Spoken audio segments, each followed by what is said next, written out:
Hello welcome back to Anu Kannada channel. ಎಲ್ಲರೂ ಹೇಗಿದ್ದೀರಾ? I hope ಎಲ್ಲ ಚೆನ್ನಾಗಿದ್ದೀರಾ ಅಂತ ಅಂದ್ಕೊತೀನಿ.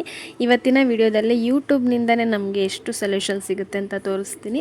ಅದಾದಮೇಲೆ ಇವತ್ತು ಶುಕ್ರವಾರ ಸ್ವಲ್ಪ ಮನೆಯೆಲ್ಲ ಪೂಜೆ ಎಲ್ಲ ಮುಗಿಸ್ಕೊಂಡು ದೇವಸ್ಥಾನಕ್ಕೆ ಹೋಗುತ್ತಿದ್ದು, ದೇವಸ್ಥಾನದಲ್ಲಿ ಪೂಜೆ ಮುಗಿಸ್ಕೊಂಡು ಅದಾದಮೇಲೆ ಒಂದು ನಾಮಕರಣ ಫಂಕ್ಷನ್ ಇತ್ತು. ಸೊ ಇವತ್ತಿನ ಫುಲ್ ಡೀಟೇಲ್ಸ್ ವಿಡಿಯೋ ನಾನು ಹಾಕಿದ್ದೀನಿ. ಇಂಟ್ರೆಸ್ಟ್ ಇದ್ದರೆ ಫುಲ್ ಪೂರ್ತಿ ವಿಡಿಯೋ ನೋಡಿ, ಇಷ್ಟ ಆದರೆ ಒಂದು ಲೈಕ್ ಮಾಡಿ. ಸೊ ವಿಡಿಯೋ ಸ್ಟಾರ್ಟ್ ಮಾಡೋಣ. ಬೆಳಗ್ಗೆ ಎದ್ದ ತಕ್ಷಣ ಬಿಸಿನೀರು ಕುಡಿಯೋದು ಆ್ಯಸ್ ಯೂಶ್ವಲ್ ಡೈಲಿ ರೊಟೀನ್ ಅದು ಅಂತ ನಾನು ಹೇಳ್ಬೋದು. ಬೇಸಿಗೆ ಇರಲಿ ಚಳಿ ಇರಲಿ ಎಲ್ಲ ಟೈಮಲ್ಲೂ ಬಿಸಿನೀರು ಕುಡಿಯೋದು ಒಂಥರ ಎದ್ದ ತಕ್ಷಣ ಬಿಸಿನೀರು ಕುಡಿಲೇಬೇಕು ಅಂತ ಅನ್ನಿಸ್ತಾ ಇರುತ್ತೆ. ಸ್ವಲ್ಪ ಬೇಸಿಗೆನಲ್ಲಿ ಮಾತ್ರ ಅವಾಯ್ಡ್ ಮಾಡ್ತಿರ್ತೀನಿ. ಇನ್ನು ಇವತ್ತು ಯಶ್ವಿಕು ಏನೋ ಒಂದು 2-3 ದಿವಸದಿಂದ ನಾವು ಎದ್ದಾಗ ಎದ್ದೇಳ್ತಾ ಇದ್ದಾನೆ. ಬೇಗ ಎದ್ದೇಳಬೇಕು ಅನ್ನಿಸ್ತಿದೆಯೇನೋ ಗೊತ್ತಿಲ್ಲ, ಸ್ಕೂಲಿಗೆ ಲೇಟಾಗಿ ಹೋಗೋದಕ್ಕೆ ಅಂತ ಅನಿಸುತ್ತೆ. ಅವ್ರ ಮ್ಯಾಮ್ ಸ್ವಲ್ಪ ಸ್ಕೂಲಲ್ಲಿ ಟಾರ್ಚರ್ ಮಾಡಿದಾರಲ್ಲ, ಅದಕ್ಕೆ ಸೆಟ್ಟಿಂಗ್ ಮಾಡೋಕ್ಕೆ ಏನಾರ ನೋಡೋಣ ಎಷ್ಟಾಗೈತೆ ಏನು ಅಂತ ನೋಡೋಕೆ ಹೋದರೆ ಇದು ಈ ಥರ ಬರ್ತಿತ್ತ. ಇನ್ನೊಂದು ಅಕೌಂಟ್ ಓಪನ್ ಮಾಡೋದೋ ಇಲ್ಲ ಏನು ಅಂತ ನೋಡ್ತಾ ಇದ್ದೆ. ಇಲ್ಲಿ ಲರ್ನ್ ಮೋರ್ ಅಂತ ಕೊಟ್ಟಿದ್ದಾರಾ, ಇದನ್ನು ಕ್ಲಿಕ್ ಮಾಡಿದರೆ ಇಲ್ಲೇ ಕೊಟ್ಟಾರ ಅಪ್ಡೇಟ್ ಎಲ್ಲ. ಸುಮ್ಮನೆ ನಾವು ಬೇರೆದ್ರಾಗ ತಿಳ್ಕೊಳೋ ಬದಲು ಇದರಲ್ಲೇ ಎಲ್ಲ ಕೊಡ್ತಾ ಇರ್ತಾರೆ. ನಾವು ಅದರಲ್ಲೇ ಓದ್ಬಿಟ್ಟು ಅದರಲ್ಲೇ ಅಪ್ಡೇಟ್ ಮಾಡ್ಕೊಂಡ್ರೆ ಆಗೋಗುತ್ತೆ. ಇಲ್ಲಿ ಕೊಟ್ಟಾರೆ ನೋಡು. ಗೂಗಲ್ ಪ್ಲೇಸ್ಟೋರ್ ಓಪನ್ ಮಾಡಿ ಆಮೇಲೆ ಅದ್ರ ಮೇಲೆ ಪ್ರೊಫೈಲ್ ಮೇಲೆ ಟ್ಯಾಪ್ ಮಾಡಿ ಆಮೇಲೆ ನೆಕ್ಸ್ಟ್ ಮ್ಯಾನೇಜ್ ಆ್ಯಪ್ ಡಿವೈಸ್ ಅದಕ್ಕೆ ಟ್ಯಾಪ್ ಮಾಡಿ ಅದರಲ್ಲಿ ಒಂದಷ್ಟು ಅಪ್ಡೇಟ್ಸ್ ಇರುತ್ತೆ, ಅದನ್ನೆಲ್ಲ ಅಪ್ಡೇಟ್ ಮಾಡ್ಕೊಬೇಕು. ಆಮೇಲೆ ಅದು ಹೋಗುತ್ತೆ. ನಾನು ಏನೋ ಆಯಿತು ಅಂತ ನೋಡ್ತಾ ಕೂತ್ಕೊಂಡಿದ್ದೆ. ಇಲ್ಲೇ ಸೊಲ್ಯೂಷನ್ ಸಿಕ್ತು. ಜಾಸ್ತಿ ಸೊಲ್ಯೂಷನ್ ಬೇರೆ ಕಡೆ ಹುಡ್ಕೋಕ್ಕಿಂತ ಯೂಟ್ಯೂಬ್ಗೆ ಸೊಲ್ಯೂಷನ್ ಯೂಟ್ಯೂಬ್ನಲ್ಲೇ ಹುಡುಕ್ಬೇಕಂತ ಗೊತ್ತಾಯಿತು. ಅದನ್ನು ಸೆಟ್ ಮಾಡ್ತಾ ಇದ್ದೆ. ಮಾಡಿ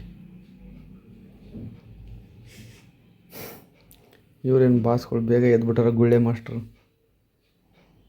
ಏನಪ್ಪ ಗುಳ್ಳೆ ಮಾಸ್ಟ್ರೇ? ಏನಿಲ್ಲ, ನನಗೆ ಅದರಲ್ಲಿ ಒಂದು ಜಸ್ಟ್ ಅಪ್ಡೇಟ್ ಮಾಡಬೇಕಿತ್ತು ಅನಿಸುತ್ತೆ. ಸೆಟ್ಟಿಂಗ್ YT ಸ್ಟುಡಿಯೋದಲ್ಲಿ ಏನಾದರೂ ನೋಡೋಣ ಅಂತ ಹೇಳಿ ಆನ್ ಮಾಡಿದಾಗ ನನಗೆ ಆ ಥರ ತೋರಿಸ್ತಾ ಇತ್ತು. ಅದಕ್ಕೆ ಏನಾಗೋಯ್ತು ಅಂತ ಫುಲ್ಲು ಟೆನ್ಷನ್ ಮಾಡ್ಕೊತಾ ಇದ್ದೆ. ಅದಾದಮೇಲೆ ನಿಧಾನಕ್ಕೆ ಕೂತ್ಕೊಂಡು ಅದನ್ನು ನೋಡ್ತಾ ಇದ್ದಾಗ ನನಗೆ ಗೊತ್ತಾಯಿತು ಅಲ್ಲೇ ಆಪ್ಷನ್ಸ್ ಇರುತ್ತೆ, ನಾವು ಅದನ್ನೇ ಕ್ಲಿಕ್ ಮಾಡಿಕೊಂಡು ಅಲ್ಲೇ ನಾವು ಸ್ವಲ್ಪ ಓದ್ಕೊಂಡು ನೋಡಿದರೆ ಗೊತ್ತಾಗುತ್ತೆ. ಇಲ್ಲ ಅಂತಂದರೆ ನಾವು ಸುಮ್ಮನೆ ಏನೋ ಬೇರೆ ನೋಡೋದು ವೀಡಿಯೋಸ್ಗಳು ನೋಡ್ತಾ ಇರ್ತೀವಿ. ಅದರಲ್ಲಿ ನಮಗೆ ತುಂಬ ಥರ ವೀಡಿಯೋಸ್ಗಳು ಸಿಗ್ತಾ ಇರುತ್ತೆ. ನಾವು ಹುಡ್ಕೋದೇ ಒಂದು, ಅಲ್ಲಿ ತೋರಿಸ್ತಾ ಇರೋದೇ ಒಂದು, ಆ ಥರ ಆಗಿಬಿಡುತ್ತೆ. ಕೆಲವೊಂದು ಟೈಮಲ್ಲಿ ತುಂಬಾ ಯೂಸ್ ಕೂಡ ಆಗುತ್ತೆ, ಯೂಸ್ ಆಗಲ್ಲ ಅಂತ ಇಲ್ಲ. ನಾವೇನೋ ಒಂದು ಸರ್ಚ್ ಮಾಡ್ತಾ ಇರುವಾಗ ಇನ್ನೇನೋ ಸಿಗುತ್ತೆ, ಅದರಲ್ಲೇ ನಮ್ಮ ಟೈಮ್ ವೇಸ್ಟ್ ಆಗ್ತಾ ಇರುತ್ತೆ.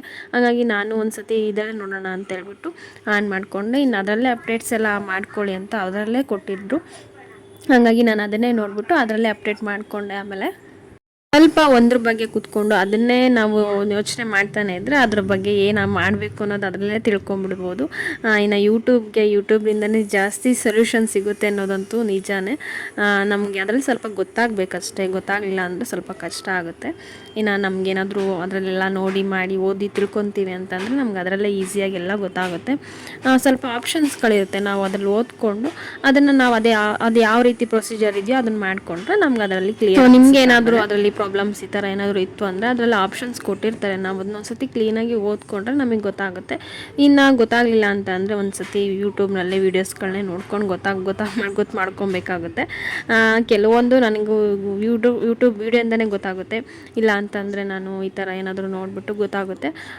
ಎರಡು ಥರನೂ ನೋಡ್ಕೊತಾ ಇದ್ದರೆ ನಮಗೆ ಯೂಟ್ಯೂಬ್ ಮಾಡೋರಿಗೆ ಅದು ಸ್ವಲ್ಪ ಮ್ಯಾನೇಜ್ಮೆಂಟ್ ಆಗುತ್ತೆ ಅಷ್ಟೇ. ಇವತ್ತು ಬೆಳಗ್ಗೆ ಎದ್ದ ತಕ್ಷಣ ಟಿಫನ್ನು ಅಂತ ಯಾವ ಕೆಲಸಕ್ಕೂ ಹೋಗಲೇ ಇಲ್ಲ. ಎದ್ದ ತಕ್ಷಣ ಸ್ಟಾರ್ಟ್ ಮಾಡಿದ್ದೆ. ಒಂದು ಕಸ ನೀರು ಕುಡಿದ್ಬಿಟ್ಟು ನೆಕ್ಸ್ಟ್ ಅದಾದಮೇಲೆ ಎಲ್ಲ ಕ್ಲೀನಾಗಿ ಕಸ ಎಲ್ಲ ಗುಡಿಸ್ಕೊಂಡು ಆಚೆಗಡೆಲ್ಲ ಕಲ್ಲೆಲ್ಲ ತೊಳೆದು ನಮ್ಮನೆ ಆಚೆಗಡೆ ಕಲ್ಲು ತೊಳೆದು ಹೊರಗಡೆ ಎಲ್ಲ ಕಸ ಗುಡಿಸಿ ಬರೋ ಅಷ್ಟೊತ್ತಿಗೆ ಒಂದು 20 ಮಿನಿಟ್ಸ್ ಅಂತೂ ಬೇಕು. ಅದೆಲ್ಲ ಕ್ಲೀನ್ ಮಾಡ್ಕೊಂಡು ಬಂದು ಅದಾದಮೇಲೆ ಡೈರೆಕ್ಟ್ ಸ್ನಾನಕ್ಕೆ ಹೋಗಿ ಫ್ರೆಶ್ ಅಪ್ ಆಗಿ ಆದಮೇಲೆ ದೇವರಿಗೆಲ್ಲ ಸ್ವಲ್ಪ ದೇವ್ರ ಮನೆಯೆಲ್ಲ ಕ್ಲೀನ್ ಮಾಡಿಕೊಂಡು ಅದಾದಮೇಲೆ ನಾನು ಪೂಜೆ ಎಲ್ಲ ಮುಗಿಸ್ಕೊಂಡೆ. ಇವತ್ತು ಟಿಫನ್ ಅಂತ ನಾನೇನು ಮಾಡೇ ಇರಲಿಲ್ಲ. ಅವ್ರು ಫಂಕ್ಷನ್ಗೆ ಹೋಗಿದ್ರು ಬೆಳಗ್ಗೆನೇ, ಹಂಗಾಗಿ ಅವರು ಬೆಳಗ್ಗೆನೇ ಅಲ್ಲೇ ಫಂಕ್ಷನಲ್ಲೇ ಟಿಫನ್ ಮಾಡ್ಕೊತೀನಿ ಅಂತೇಳಿದರು. ಇನ್ನು ಅವ್ರದ್ದು ಐರನ್ನೇ ಮಾಡಿರಲಿಲ್ಲ. ನಾನು ಮುಂಚೆಯಿಂದ ತುಂಬ ಐರನ್ ಮಾಡೋದು ಕಮ್ಮಿ ಆಗಿಬಿಟ್ಟಿದೆ ಇವಾಗ. ಮುಂಚೆ ಅಂದರೆ ತುಂಬ ಮಾಡಿಕೊಡ್ತಾ ಇದ್ದೆ ಅವ್ರಿಗೆ. ಇವಾಗ ಐರನ್ ಮಾಡೋದೇ ಬಿಟ್ಬಿಟ್ಟಿದ್ದೀನಿ. ಹೆಂಗೆ ಅನಿಸುತ್ತೆ ಅಂದರೆ ಏನಾದರೂ ಎಮರ್ಜೆನ್ಸಿ ಇದ್ದರೆ ಮಾತ್ರ ಮಾಡಿಕೊಡ್ತಾ ಇರ್ತೀನಿ. ಇವತ್ತು ಹಂಗೆ ಹಾಕ್ಕೊತಾ ಇದ್ರು. ಇಲ್ಲಿ ತುಂಬ ದಿನ ಆಯ್ತಲ್ಲ ಮಾಡಿಕೊಟ್ಟೇ ಇಲ್ಲ ಅಂತ ಹೇಳ್ಬಿಟ್ಟು ಇವತ್ತು ಒಂದು ಸ್ವಲ್ಪ ಐರನ್ ಮಾಡಿಕೊಟ್ಟಿದ್ದೀನಿ. ಹಾಗಾಗಿ ನಾನು ಯಾವ ತಿಂಡಿನೂ ಮಾಡೋಕ್ಕೆ ಹೋಗಲಿಲ್ಲ. ಡೈರೆಕ್ಟ್ ಒಂದು ಸತಿ ಸ್ನಾನ ಪೂಜೆ ಮುಗಿಸ್ಕೊಂಡು ದೇವರಿಗೆಲ್ಲ ಪೂಜೆ ಎಲ್ಲ ಮಾಡಿದಾದ್ಮೇಲೆ ಮಕ್ಕಳಿಗೆ ಅಂತ ಹೇಳ್ಬಿಟ್ಟು ಸ್ವಲ್ಪ ನಾನು ಮಾಲ್ಟ್ ಪೌಡ್ರ್ ಇರ್ತಲ್ಲ ಅದನ್ನು ಗಂಜಿ ಟೈಪ್ ಮಾಡಿಬಿಟ್ಟು ಮಾಡಿಕೊಟ್ಟಿದ್ದೀನಿ. ಸೊ ಈ ಮಾಲ್ಟ್ ಪೌಡ್ರದ್ದು ನಾನು ವಿಡಿಯೋ ಅಲ್ಲೇ ಆಲ್ರೆಡಿ ಹಾಕಿದ್ದೀನಿ. ಸೊ ಯಾರಾದರೂ ನೋಡಿಲ್ಲ ಅಂತಂದರೆ ಒಂದು ಸತಿ ಹೋಗಿ ಚೆಕ್ ಮಾಡಿ. ತುಂಬ ಹೆಲ್ತಿಗೆ ಬೆನಿಫಿಟ್ಸ್ ಇದೆ. ಇಂಟ್ರೆಸ್ಟ್ ಇದ್ದರೆ ಹೋಗಿ ಒಂದು ಸತಿ ಚೆಕ್ ಮಾಡಿ. ನಾನು ನಾಳೆ ವೀಡಿಯೋಸ್ಗಳಲ್ಲೆಲ್ಲ ನಾನು ಹಾಕಿರ್ತೀನಿ. ಇಂಟ್ರೆಸ್ಟ್ ಇದ್ದರೆ ಒಂದು ಸತಿ ಹೋಗಿ ಚೆಕ್ ಮಾಡಿ ನೋಡಿ. ಇನ್ನು ಪೂಜೆ ಎಲ್ಲ ಮುಗೀತು. ಪೂಜೆ ಎಲ್ಲ ಮುಗಿಸ್ಕೊಂಡಿದ್ದಾದಮೇಲೆ ದೇವಸ್ಥಾನಕ್ಕೆ ಹೋಗೋದಕ್ಕೆ ಏನೋ ನಿಂಬೆಹಣ್ಣಿಂದು ದೀಪ ಹಚ್ಬೇಕಿತ್ತು ನಾನು. ಹಂಗಾಗಿ ನಾನು ಅದನ್ನೆಲ್ಲ ರೆಡಿ ಮಾಡ್ಕೊತಾ ಇದ್ದೆ. ಇನ್ನು ಇದಿಷ್ಟು ರೆಡಿ ಮಾಡ್ಕೊಂಡಿದ್ದಾದಮೇಲೆ ಮಕ್ಕಳಿಗೆ ಸ್ನಾನ ಮಾಡಿಸ್ಬೇಕು. ಅವ್ರಿಗೆ ಸ್ನಾನ ಮಾಡಿಸಿ ಅವ್ರನ್ನ ರೆಡಿ ಮಾಡಬೇಕು. ಹೆಂಗೆ ಅಂದರೆ ಒಬ್ಬರೇ ಇದ್ದಾಗ ತುಂಬ ಅಂದರೆ ಎಲ್ಲ ಒಂದೇ ಸತಿ ಮೈ ಮೇಲೆ ನಮ್ಮ ಮೇಲೆ ಬಿತ್ತು ಅನ್ನೋಂಗೆ ಆಗ್ಬಿಡುತ್ತೆ. ಏನೂ ಆಗೋಲ್ಲ. ಅವಾಗ ಬಿದ್ದಾಗ ನಾವು ಎತ್ಕೊಳ್ಳೇಬೇಕಾಗುತ್ತೆ. ಎಲ್ಲ ಮ್ಯಾನೇಜ್ ಮಾಡ್ಕೊಳೋಂಥ ಪರಿಸ್ಥಿತಿ ಬಂದರೆ ಮ್ಯಾನೇಜ್ ಮಾಡ್ಕೊಳ್ಳೇಬೇಕು. ಅವರಿಬ್ಬರಿಗೂ ಸ್ನಾನ ಮಾಡಿಸಿ ನಾವೆಲ್ಲ ರೆಡಿಯಾಗಿ ಇನ್ನು ನಮ್ಮ ಮನೆ ಹತ್ರ ನಾಯಿ ಬಂದಿತ್ತು, ಅದನ್ನು ಮಾತಾಡ್ಸ್ಕೊಂಡು ಕೂತ್ಕೊಂಡಿದ್ದು. ಅದಾದಮೇಲೆ ನೆಕ್ಸ್ಟು ದೇವಸ್ಥಾನಕ್ಕೆ ಹೋಗಿದ್ವಿ.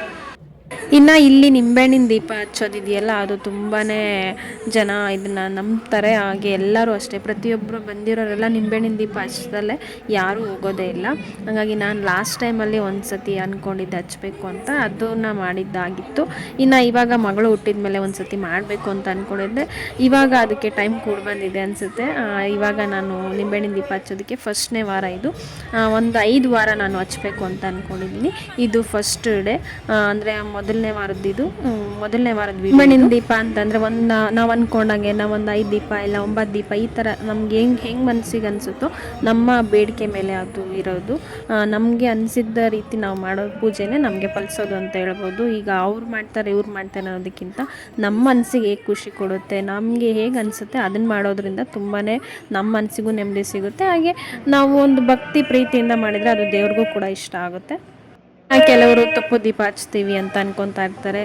ನಾನು ತುಪ್ಪದ ದೀಪ ಅಂತೇನು ಅಂದ್ಕೊಂಡಿಲ್ಲ, ನಿಂಬೆಹಣ್ಣಿನ ದೀಪ ಹಚ್ಚಬೇಕು ಅಂದ್ಕೊಂಡಿದ್ದೆ. ಸೊ ಅದೇ ಥರನೇ ಇವತ್ತು ಫಸ್ಟು ವೀಕಲ್ಲಿ ಫಸ್ಟ್ ಡೇ ನಿಂಬೆಹಣ್ಣಿನ ದೀಪ ಹಚ್ಕೊಂಡು ದೇವರಿಗೆಲ್ಲ ನಿಂಬೆಹಣ್ಣಿನ ಆರತಿ ಬೆಳಗಿ ಅದಾದಮೇಲೆ ಇವತ್ತು ಮನೆಗೆ ಬಂದು ಮತ್ತೆ ಆಮೇಲೆ ಫಂಕ್ಷನ್ ಇತ್ತು. ಸೊ ನಾಮಕರಣ ಫಂಕ್ಷನ್ ಇತ್ತು, ಅಲ್ಲಿಗೆ ಹೋಗಿದ್ವಿ ಇವತ್ತು. ಇನ್ನು ಫಂಕ್ಷನ್ಗೆ ಹೋದ್ಮೇಲೆ ವೆಲ್ಕಮ್ ಡ್ರಿಂಕ್ ಕೊಟ್ಟಿದ್ರು. ಆ ವೆಲ್ಕಮ್ ಡ್ರಿಂಕ್ನ ಸ್ವೀಟಿ ಕುಡಿತಾ ಇದ್ದಾಳೆ. ಕುಡಿದಾದ್ಮೇಲೆ ಪಾಪನ ನೋಡಿಕೊಂಡು ಪಾಪಗೆ ಮಾತಾಡಿಸ್ಕೊಂಡು ಮಗುಗೆ ಆಯಸ್ಸು ಆರೋಗ್ಯ ಎಲ್ಲ ಕೊಟ್ಟು ದೇವರು ಕಾಪಾಡಲಿ ಅಂತ ಕೇಳ್ಕೊಳ್ಳೋಣ. ನಾನು ಸಹ ಕೇಳ್ಕೊತೀನಿ, ಹಾಗೆ ನೀವು ಸಹ ಕೇಳ್ಕೊಳ್ಳಿ. ಇನ್ನು ಅದಾದಮೇಲೆ ಫಂಕ್ಷನ್ ಅಂತಂದರೆ ಫಸ್ಟು ಎಲ್ಲರಿಗೂ ನೆನಪಾಗೋದೆ ಊಟ. ಇನ್ನು ಊಟ ಎಲ್ಲ ಮುಗಿಸ್ಕೊಂಡ್ವಿ. ಊಟದಲ್ಲಿ ಏನು ಅಂತಂದರೆ ಇನ್ನು ಫಂಕ್ಷನ್ ಅಂತಂದರೆ ಎಲ್ರಿಗೂ ನೆನಪಾಗೋದೆ ಊಟ. ಎಷ್ಟು ಕ್ಯೂರಿಯಾಸಿಟಿ ಇರುತ್ತೆ ಅಂತಂದರೆ ಏನು ಮಾಡಿಸಿರ್ಬೋದು ಏನಿರ್ಬೋದು ಅನ್ನೋ ಕ್ಯೂರಿಯಾಸಿಟಿ ಇರುತ್ತೆ. ಊಟಕ್ಕೆ ಕುತ್ಕೊಂಡಾಗ ಆ ಕ್ಯೂರಿಯಾಸಿಟಿ ಎಲ್ಲ ಹೋಗ್ಬಿಡುತ್ತೆ ನಂದು. ಏನು ಅಂತಂದರೆ ಒಂದಷ್ಟು ಐಟಮ್ಸ್ಗಳು ತಿಂದಮೇಲೆ ಅಲ್ಲೇ ಸಾಕಪ್ಪ ಸಾಕು ಅನಿಸುತ್ತೆ. ಆ ಥರ ಒಬ್ಬೊಬ್ಬರು ಮೆಂಟಾಲಿಟಿ ಒಂದೊಂದು ಥರ ಇರುತ್ತಲ್ವ. ಇನ್ನು ಎಲ್ಲರೂ ಊಟ ಮುಗಿಸ್ಕೊಂಡು ಅದಾದಮೇಲೆ ಮನೆಗೆ ಹೋದ್ವಿ.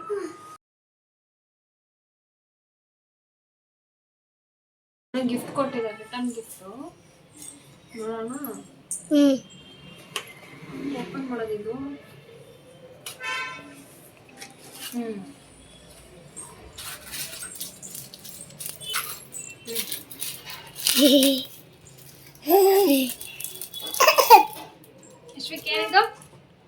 ಫ್ರಿಡ್ಜಿಗೆ ಹಾಕೋದು. ಸರಿ, ಇದರಲ್ಲಿ ಏನು ಬರ್ತೈತೆ? I am powerful. ಯಾವಾಗಲೂ ನೀನು ನೋಡ್ಬಿಟ್ಟು ಯಾವಾಗಲೂ ಏನು ಅನ್ಕೋಬೇಕು? I am powerful. ಇನ್ನೊಂದೇನೋ ಗಿಫ್ಟ್ ಕೊಟ್ಟಾರ ನೋಡೋಣ. ತಿನ್ನ ಮಾಡು. ಇನ್ನೊಂದು ಕೀ ಬಂಚ್. ನಾಮಕರಣಕ್ಕೆ ಹೋಗಿರೋದಕ್ಕೆ ಇದೇನೇಪ್ಪ ರಿಟರ್ನ್ ಗಿಫ್ಟು ವಿಶ್ವಿಕಿಗೆ. ಅದು ನಂದು. ಅದು ನಿಂದ? ಇದ್ರಲ್ಲೂ ಇದೆ ಅಲ್ಲ, ನೋಡೋಣ ಇದು. ಅದು ಅದೇನೇ same.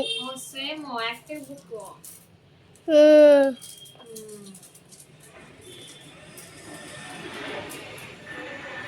ಯಶ್ವಿಕಿಗೆ active book return gift. ಯಶ್ವಿಕಿಗೆ ರಿಟರ್ನ್ ಗಿಫ್ಟ್. ರಶ್ವಿಕು ಮತ್ತು ಸ್ವೀಟ್ ಇಬ್ಬರಿಗೂ ರಿಟರ್ನ್ ಗಿಫ್ಟ್. ಇನ್ನು ಫಂಕ್ಷನ್ಗೆ ಹೋಗಿದ್ವಲ್ಲ ಅವ್ರು ಕೆಲವೊಂದು ಅಸೆಸರೀಸ್ ಮಾಡ್ತಾ ಇರ್ತಾರೆ, ಬಲ್ಕ್ ಮತ್ತು ರಿಟೇಲ್ ಆರ್ಡರ್ ತೊಗೊತಾ ಇರ್ತಾರೆ. ನಿಮಗೆ ಏನಾದರೂ ಇಂಟ್ರೆಸ್ಟ್ ಇದ್ದರೆ ಈ ಥರ ನೋಡಿ ಮಾಡ್ಕೊಬೋದು. ಕೀ ಚೈನ್ಸ್ ಆಗಿರ್ಬೋದು, ಬಾಟಲ್ ಟ್ಯಾಗ್ ಮತ್ತು ಬ್ಯಾಗ್ ಟ್ಯಾಗ್, ಪರ್ಸ್ ಟ್ಯಾಗ್, ಈ ಥರದ್ದೆಲ್ಲ ಮಾಡ್ತಾ ಇರ್ತಾರೆ. ಅಂದರೆ ಇದನ್ನೆಲ್ಲ ಅವರು ಕೈಯಿಂದನೇ ಮಾಡೋವಂಥದ್ದು, ಯಾವುದೇ ಮಿಷಿನ್ ಆ ಥರದ್ದೇನು ಮಾಡಲ್ಲ, ಕೈಯಿಂದ ಮಾಡಿರೋವಂಥದ್ದು. ನಿಮಗೆ ಇದ್ರ ಬಗ್ಗೆ ಏನಾದರೂ ಐಡಿಯಾ ಬೇಕು ಅಂತಂದರೆ ಇವ್ರದ್ದು ಬಿ ಯು ಬ್ಲಿಂಗ್ ಅನ್ನೋದು ಇನ್ಸ್ಟಾಗ್ರಾಮ್ ಐಡಿ, ಅದರಲ್ಲಿ ಹೋಗಿ ಸರ್ಚ್ ಅಂತ ಕೊಟ್ಟು ಬಿ ಯು ಬ್ಲಿಂಗ್ ಅಂತ ಕೊಟ್ಟರೆ ನಿಮಗೆ ಅವರು ಏನು ಮಾಡಿದ್ದಾರೆ ಅನ್ನೋದೆಲ್ಲ ಡೀಟೇಲ್ಸ್ ಗೊತ್ತಾಗುತ್ತೆ. ಇನ್ನು ಇದು ಇವ್ರ ನಂಬರು, ಬೇಕಂದರೆ ಕಾಂಟ್ಯಾಕ್ಟ್ ಮಾಡ್ಕೊಳ್ಳಿ. ಬೇಕು ಅಂತಂದರೆ ಸ್ಕ್ಯಾನ್ ಮಾಡ್ಕೊಬೋದು. ನಿಮಗೆ ಒಂದು ಸತಿ ಚೆಕ್ ಮಾಡಿ ನೋಡಿದರೆ ನಿಮಗೆ ಇದ್ರ ಬಗ್ಗೆ ಡೀಟೇಲ್ಸ್ ಎಲ್ಲ ಗೊತ್ತಾಗುತ್ತೆ. ಒಂದು ಸತಿ ಚೆಕ್ ಮಾಡಿ ಇಂಟ್ರೆಸ್ಟ್ ಇದ್ದರೆ. ಇದಿಷ್ಟು ಇವತ್ತಿನ ವಿಡಿಯೋ. ನೆಕ್ಸ್ಟ್ ವಿಡಿಯೋದಲ್ಲಿ ಸಿಗ್ತೀನಿ. ಅಲ್ಲಿವರೆಗೂ ಟೇಕ್ ಕೇರ್, ಬಾಯ್.